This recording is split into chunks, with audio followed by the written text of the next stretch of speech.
안녕하세요. 뉴턴이 사과나무 아래서 발견한 과학, 그 짜릿한 즐거움을 여러분에게도 선사해드립니다. 사람과 과학의 만남, 사과나무의 엄지입니다. SF 영화를 보다 보면 우리가 다양한 이동수단을 타고 움직이잖아요. 날아다니는 스케이트보드가 나오기도 하고요. 또 우주선이나 비행 접시는 당연히 단골로 등장하는 탈 것이기도 하고요. 그렇다면 우리가 항상 타고 다니는 이동수단인 자동차는 먼 미래에 어떤 모습으로 변하게 될까요? 오늘은 바로 그 해답을 알려주실 분을 강연에 모셨습니다. 오늘의 강연 자리 소개합니다. 안녕하십니까. 대림대학교 자동차학과 교수 김필수입니다. 이 자동차의 미래에 대해서 상상해 본 적 있으십니까? 요즘에는 집보다도 자동차를 먼저 살 정도로 중요도가 상당히 높아지고 있습니다. 자동차의 미래가 그만큼 일상생활과 밀접한 관계를 가지고 있다는 뜻이기 때문에 오늘 강연을 듣게 되시면 그 결과를 알게 되실 것입니다. 네, 김필수 교수님 무대 중앙으로 모실게요. 네.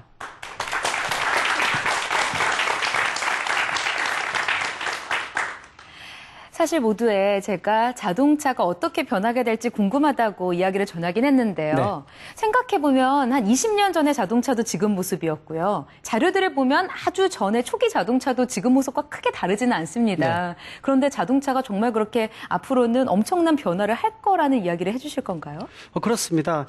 예전의 10년과 지금의 1년 사이는 엄청나게 다릅니다. 그만큼 발전 속도가 굉장히 빠르다는 뜻이거든요. 네. 지금의 자동차는 3만 개 정도의 부품이 들어갈 정도니까 사실 자동차를 배우는 것 자체를 후회할 정도입니다. 그만큼 자동차의 변화가 빠르고 또 예전에 단순한 이동수단이 아니라 움직이는 생활 공간으로 바뀌는 게 바로 자동차이기 때문에 자동차는 신체의 일부입니다. 분명히 말씀드릴 수가 있습니다. 와, 빨리 강연을 좀 들어봐야겠는데요. 박수 부탁드릴게요.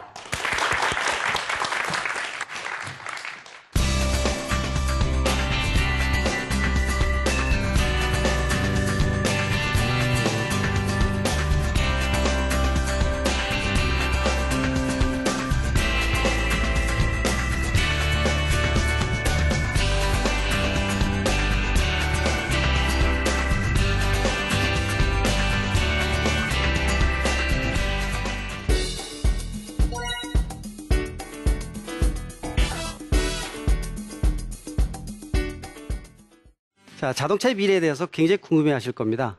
그만큼 변화 속도가 상당히 빠르다는 것이죠. 그 자동차의 미래를 보게 되면은 이 과학 기술의 발전을 직접적으로 확인할 수 있는 가장 중요한 수단이라 보통 얘기를 해줍니다. 우리가 3만 개의 부품이다 이렇게 얘기를 해주고 있지만은 자동차에는 모든 게 집합되어 있다 이렇게 보셔도 과언이 아닙니다. 예를 들어서 기계라든지 전기, 전자, 반도체, 하드웨어, 소프트웨어 모든 게 가미되어 있고요. 메카트로닉스라든지 재료나 화학 이런 것까지 다 들어가 있습니다. 그러다 보니까 모든 문명의 이기 중에서 가장 복잡한 기기 중에서 사람하고 가장 밀접한 관계를 가지고 있다 이렇게 얘기를 해주고 있습니다. 그러나 자동차의 미래가 어떻게 바뀔지에 대해서는 상당히 궁금증이 많으실 거라 보고 있는데 한 예를 들어서 지금 자동차에는 보통 기계 시스템이다 보통 그렇게 얘기를 해주고 있는데 지금 현재 한 25% 정도가 이 전기 전자 부품이 들어가고 있습니다. 그만큼 많아지고 있다는 뜻이죠. 향후 5년 이후에는 약 40%까지 전기 전자 부품이 많아집니다. 우리가 일반적으로 따질 때 가전제품 하게 되면은요, 뭐 냉장고, 세탁기 등등 여러 가지를 생각을 많이 하고 있죠. 그 기준이 보통 40%의 전기전자 부품이 들어가 있을 때 가전제품이라고 얘기를 하니까 향후 5년 이후에는 자동차, 니코로 가전제품 이렇게 해도 틀린 얘기가 아닙니다. 한 예를 들어서 세계 5대 모터쇼의 하나인 디트로이트 모터쇼가 있습니다. 미국 북미 오토쇼라고 보통 얘기를 해주고 있죠. 1월 달이 보통 있는데요. 그 1월 달 이 디트로이트 모터쇼 일주일 전에 라스베가스에서 세계 가전전시회 CES라는 게 있습니다.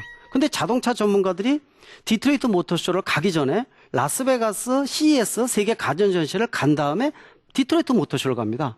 이게 이런 특징이 나타난 이유는 바로 세계 가전전시회 예전에는 가전제품 관련 시스템만 전시를 했었는데 최근에 들어와서는요. 가전제품에 자동차를 전시를 시작을 했습니다.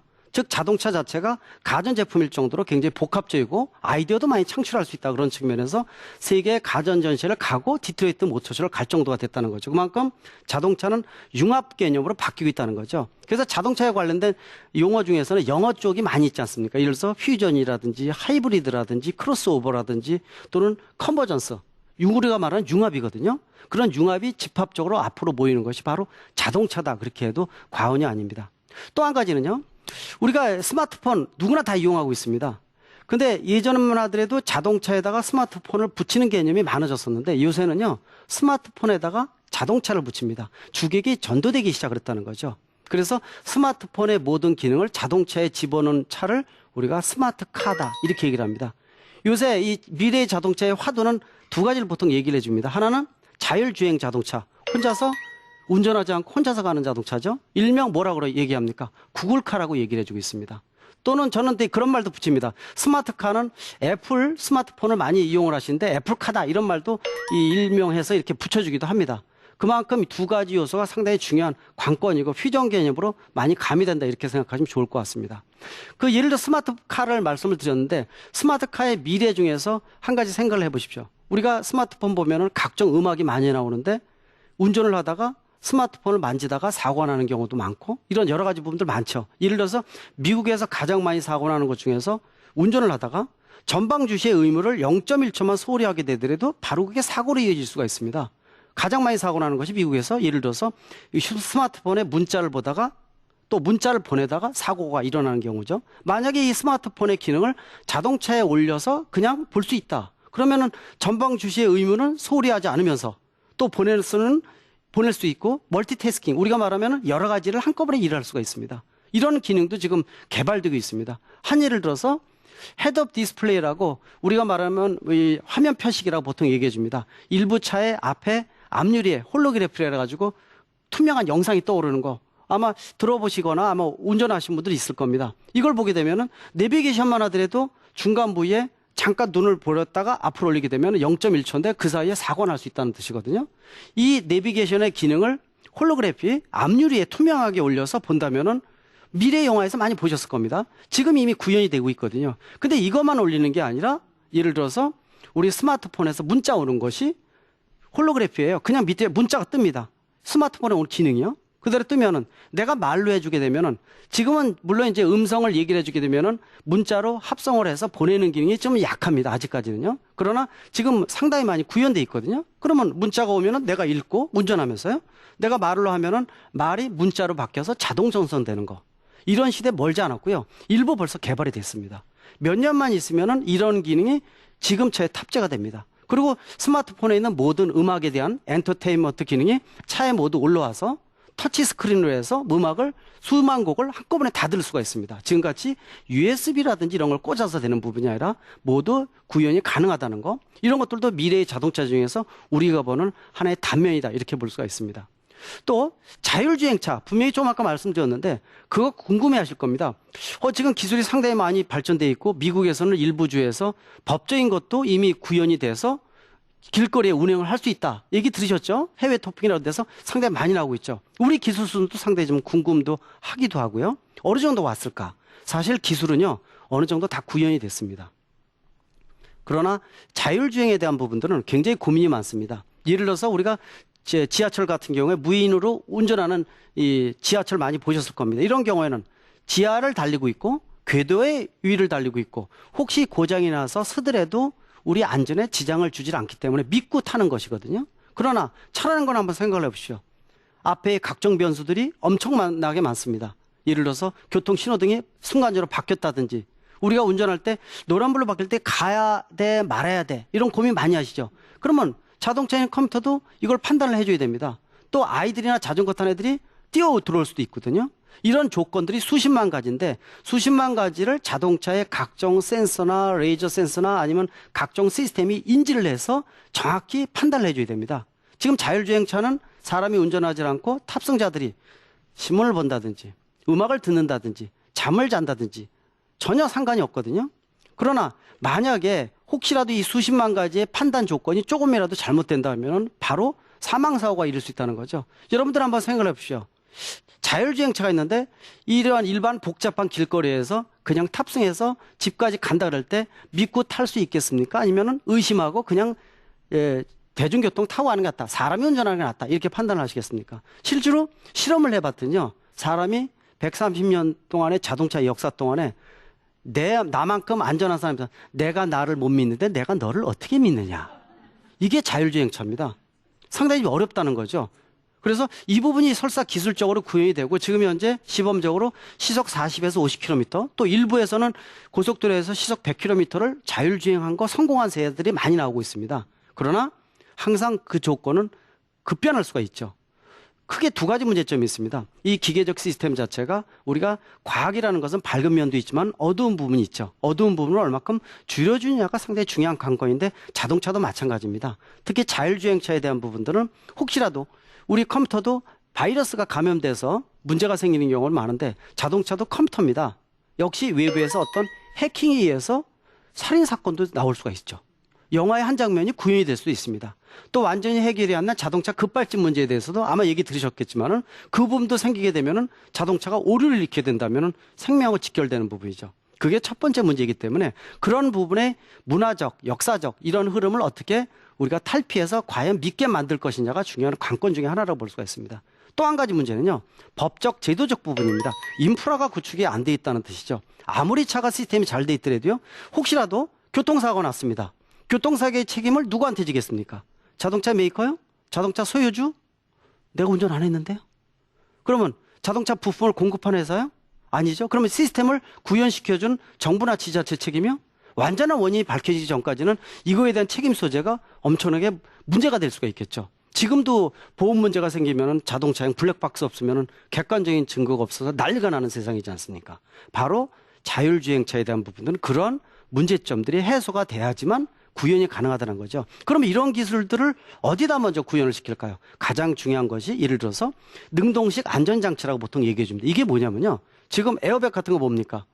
차가 사고가 나서 부상을 경감시켜주는 장치가 에어백 또는 안전벨트지 않습니까? 이게 바로 이제 수동식 안전장치라고 얘기를 합니다. 능동식 안전장치는요. 사고가 나기 전에 미리 피해주는 기능입니다. 지금 일부 차 적용되는 거 아시죠? 크루즈 컨트롤이라고 얘기를 하죠. 어댑티브 크루즈 컨트롤 전문 용어로 써서 죄송스러운데요. 이게 자동차의 용어가 영어권에서 주로 들어온 것이 많아서 우리 외래어로 바꾸기가 굉장히 어려워서 그냥 원어를 쓰는 경우가 많은데 구체적으로 말씀드리면 앞차가 달리면은 100m 뛰고요. 100km를 110km 뛰면은 나도 110km 따라가고 얘가 느리면 같이 느려서 항상 일정한 간격을 유지하면서 따라가는 차 있죠. 이게 바로 이제 앞뒤의 간격을 자동으로 조정해주는 이런 장치라 볼 수가 있죠. 이 무인 자율주행차에 대한 부분들은 활성화되면 이런 능동식 안전장치가 개발되면서 미리 사고가 나기 전에 제동을 해서 서준다든지 또 제동 거리가 너무 길어져 가지고 도저히 안 되겠다 그러면 자동으로 핸들을 꺾어줍니다. 특히 우리나라, 일본, 미국, 선진국은 다 마찬가지죠. 고령자분들이 많아지고 있죠. 고령자 60세, 70세 되신 분들 운전하시게 되면은 기능이 떨어질 수밖에 없습니다. 조작 기능이나 또는 판단 능력도 떨어지죠. 실제로 미국에서는 여러 명을 사람을 치었는데 친 거를 못 느끼고 그냥 운전하는 경우도 있었습니다. 그러니까 예를 들어서 이런 경우도 대비를 해서 자판이라든지 이런 글자나 이런 것도 심플화, 단순화 시켜주면서 이 자율주행에서 나오는 각종 기술을 이 능동식 안전장치에다 접목을 시켜준다면 훨씬 더 안전하게 이 판단 능력이 떨어졌을 때 차가 판단해서 순간적으로 부상을 경감시키고 미연에 충돌이 없이 꺾어준다면 그것보다 더 좋은 경우가 없거든요. 이러한 장치의 구현을 해주는 부분들이 일부 벌써 적용을 하고 있습니다. 또 구체적으로 한 예를 들게 되면은 지금 세계적으로 법규가 강화되면서 아마 의무화될 것으로 보고 있는데 우리 에어백 하면은 탑승자용 에어백만 생각하거든요. 안에 있는 사람의 충격을 안전벨트와 더불어서 부상을 경감시키는 장치다 그런데 앞으로는요. 지금 일부 탑재되는 외장형 에어백이 나옵니다. 외장형 에어백은 탑승자를 보호해 주는 게 아니라 외부에 횡단보도에서 사람이 부닥쳤을 때 이거를 센서가 인지를 해서 에어백이 터짐으로 인해서 가장 많이 사고 나는 게 중간에 허리 부위를 부닥치면 상체가 쓰러지면서 뇌진탕이나 이런 부분에 머리를 다쳐서 사망하는 경우가 많기 때문에 이 부분을 경감시켜주기 위해서 에어백이 터지게 되면은 이 보행자의 머리를 보호해준다든지 상체를 보호해줘서 보호해주는 이런 안전장치 이것도 지금 앞으로 몇 년 이내에 완전히 구현되어서 나오는 장치다 이렇게 볼 수가 있습니다.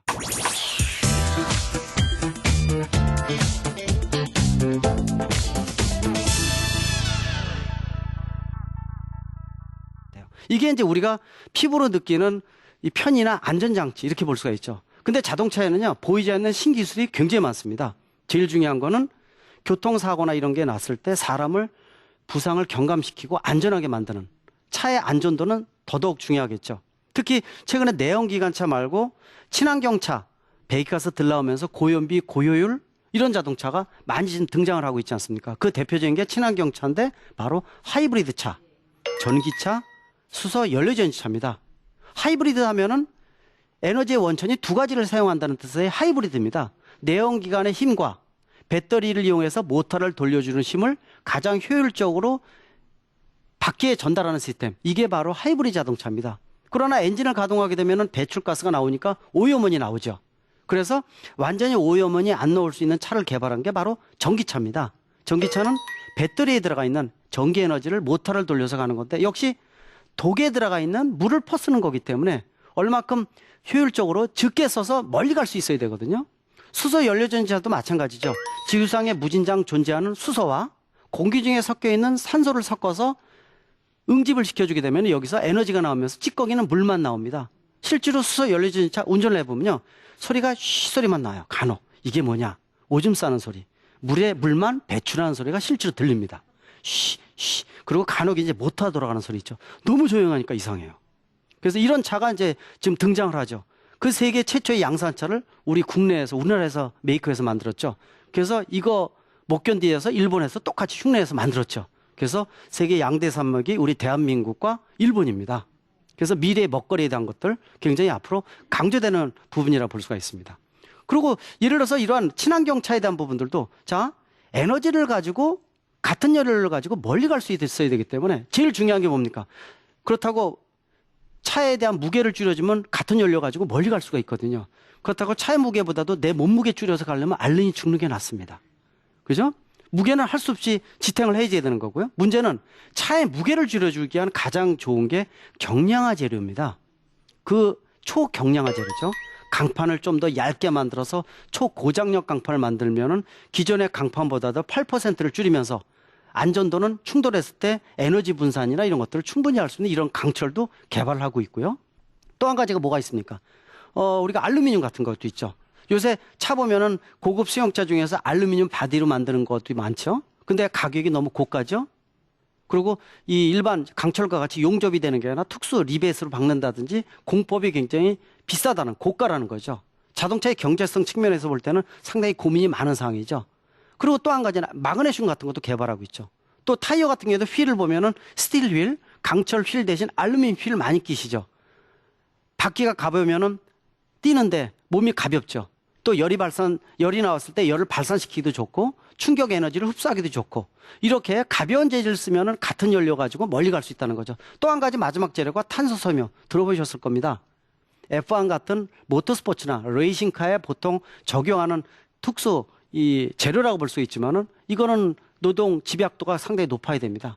재료도 이 투자하는 거에 비해서 가격도 워낙 높고요. 그러나 강철에 뭐 너다섯 배 정도로 강도도 강하고 무게는 가벼우면서 이런 것들을 얼마큼 효율적으로 경제성 있게 저가로 만들어내느냐가 앞으로의 중요한 관건이라고 볼 수가 있습니다. 그래서 사실 이 자동차 신기술에는 이렇게 경량화 재료라든지 눈에 보이지 않는 이러한 시스템이 녹아 있다는 것이죠. 이게 상당히 중요한 부분이라고 볼 수가 있습니다. 그러나 역시 일반인들 입장에서는 자동차에 들어가는 신기술이 뭐가 들어갈 것인가에 대한 부분들이 관심도가 상당히 커진다고 볼 수가 있어요. 또 한 가지를 볼까요? 우리가 아침에 딱 운전하기 위해서 차에 탑승했습니다. 출근을 해야 됩니다. 하는데 컨디션이 아주 안 좋습니다. 그러면 자동차 자체가 시동을 딱 걸게 되면은 자동차 시스템이 운전하는 사람의 건강 상태를 체크를 해줍니다. 핸들에서 잡게 되면은 땀에 나오는 거, 맥박에 대한 거, 모든 거를 점검을 하죠. 또 센서가 눈꺼풀 정도를 읽어드려서 평상시보다 좀 상태가 안 좋다든지 또는 졸음운전 같은 것도 방지할 수도 있고 경고를 보낼 수도 있고요. 그래서 건강 상태를 체크합니다. 음성이 딱 나오겠죠. 당신의 지금의 운전 상태는 평상시 최적의 상태보다 50%입니다. 오늘은 대중교통을 이용하세요. 이런 부분도 충분히 나올 수가 있는 부분이에요. 실제로 호주에서는 알코올에 대한 것들, 우리가 음주운전 단속 많이 하죠. 이런 것들 단속하는데 호주에서는 아예 알코올을 측정할 수 있는 센서를 탑재를 해서 아예 어느 정도 이상이 되면은 시동이 안 걸리게끔 하자라는 부분도 있었습니다.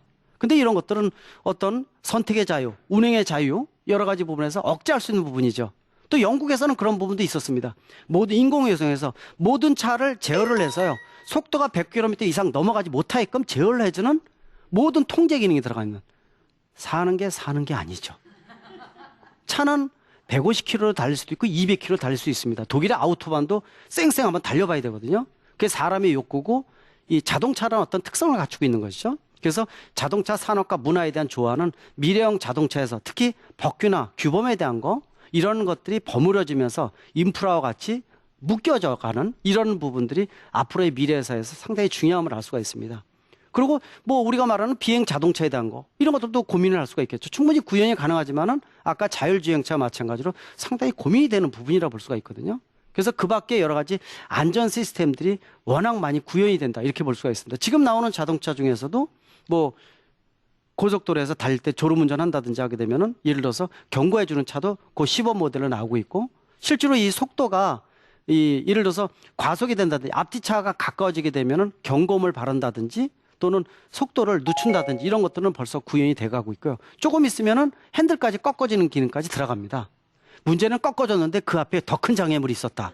그러면 큰일 납니다. 그런 것들을 인지를 해서 완전히 안전한 장소로 피해주는 거. 또 이 사람이 계속 졸음운전이 있다 그러면은 속도를 늦추면서 안전한 곳으로 옆으로 빼내면서 이 갓길이나 이런 데서 정차시키는 이런 기능까지도 앞으로 상당히 중요하다고 볼 수가 있죠.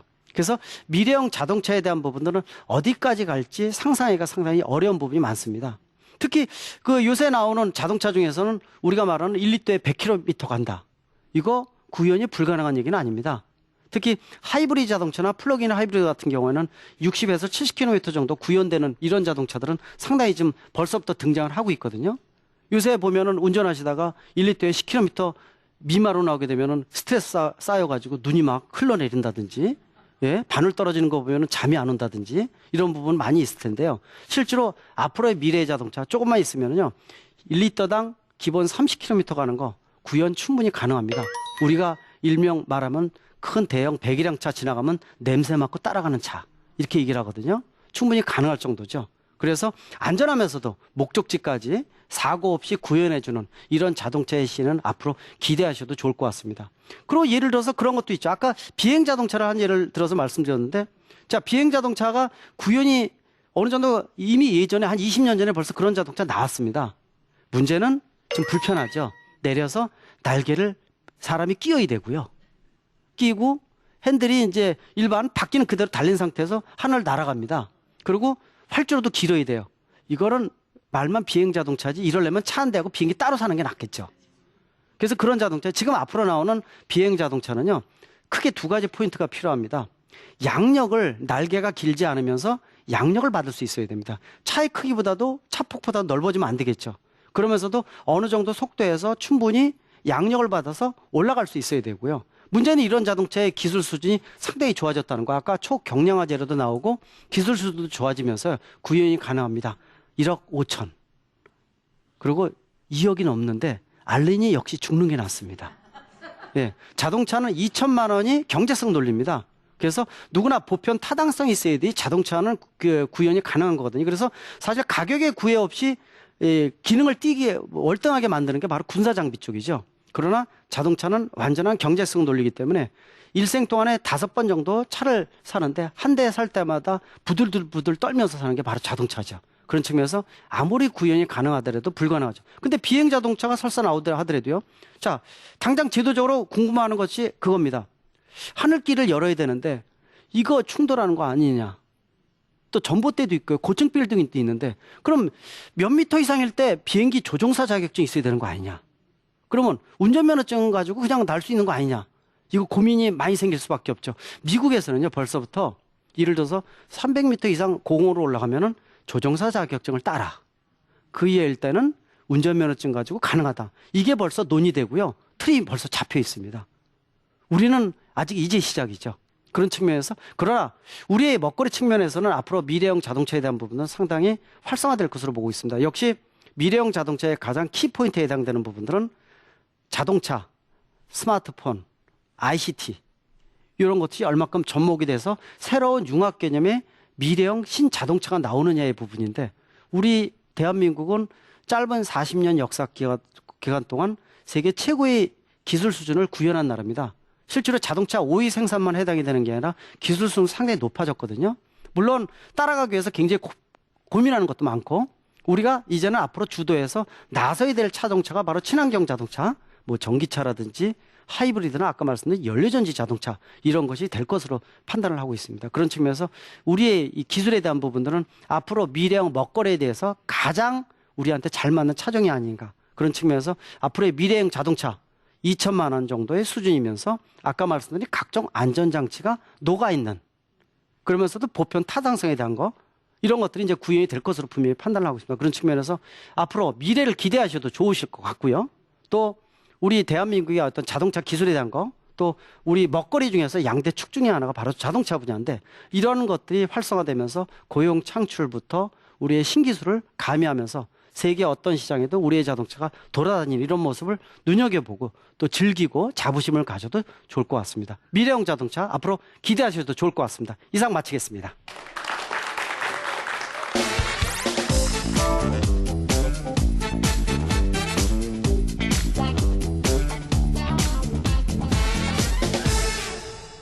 자동차가 어떻게 변화하게 될지 또 어떤 식으로 우리 삶에 도움이 될지 오늘 교수님 이야기를 다 들으니까요. 네. 싹 이해가 아주 잘 됐습니다. 네. 근데 하나 궁금한 점이 있는데 이제 스마트카 시장이 열렸다고 하셨잖아요. 네. 그러면 이제 항상 가장 많은 가장 좋은 첨단의 과학 기술을 가지고 있는 미국이 그 스마트카 시장을 주도하고 있는 건지 네. 아니면 자동차 산업으로 가장 유명하다는 독일이 네. 주도하고 있는 건지 궁금하거든요. 지금 현재 독일, 미국, 일본 세계적으로 많이 뛰어납니다. 그러나 미래형 자동차, 특히 스마트카에 대한 부분들은 우리도 뒤처지지 않는다고 분명히 볼 수가 있습니다. 왜냐하면 스마트폰이 세계 최고의 기술 수준이고요. 특히 이 성격도 급하지만은 하나 이루어놓으면 끝까지 물고 늘어지는 성격, 특히 ICT에 대한 부분들은 굉장히 가미되어 있기 때문에 이런 것에 대한 조합도 활성화된다면 우리 대한민국도 분명히 넘버 3 정도는 포함이 될 수가 있기 때문에 앞으로에 대한 부분들 우리 먹거리 측면에서 상당히 의미가 있고요. 그러나 역시 벤치마킹하면서 한국형 모델 정립이 그만큼 중요하다 분명히 강조할 수가 있습니다. 잘만 발전된다면 우리가 자동차 강대국 넘버 3 안에 들 수 있겠네요. 맞습니다. 네, 오늘 미래형 자동차에 대해서 재미있는 이야기 해주신 김필수 교수님 다시 한번 감사합니다. 네, 맞습니다.